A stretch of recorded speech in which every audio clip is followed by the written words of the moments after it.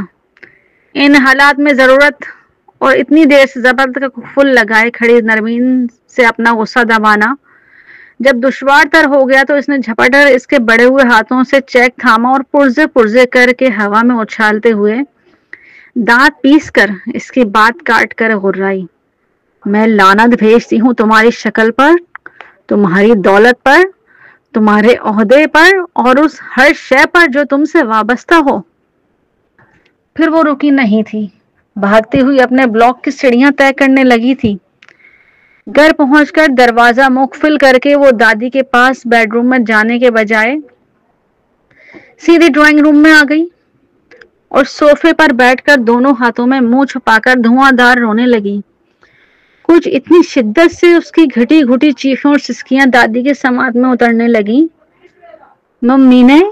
مینے دوسرے کمرے سے دادی کی غوں غاں سن کر وہ ایک جھٹکے سے ہوش میں آ گئی۔ اس سے بیشتر کے اٹھ جاتی، وہ بیساکھی کے سہارے گرتی پڑتی دروازے سے الجھتی اندر آ گئی۔ ارے دادی، آپ کیوں اٹھ بیٹھی؟ اس نے تیزی سے آگے بڑھ کر انہیں تھام نہ لیا ہوتا تو دروازے سے ٹکرا کر بری طرح فرش پر جا گرتی۔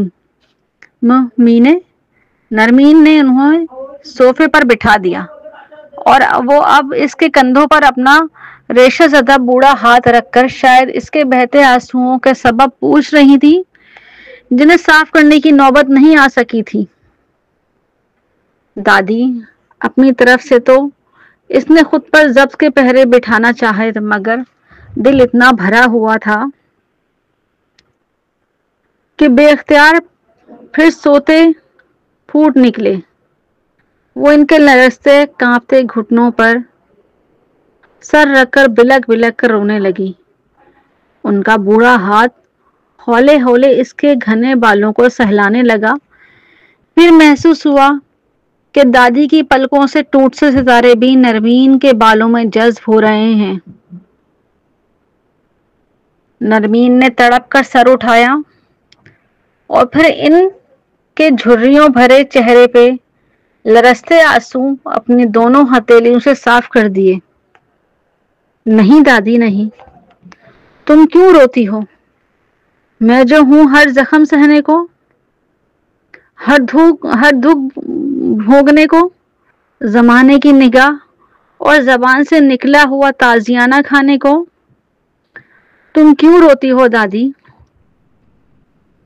اس کا اپنا چہرہ آنسوؤں کے ریلے میں جیسے تربتر ہوتا چلا جا رہا تھا۔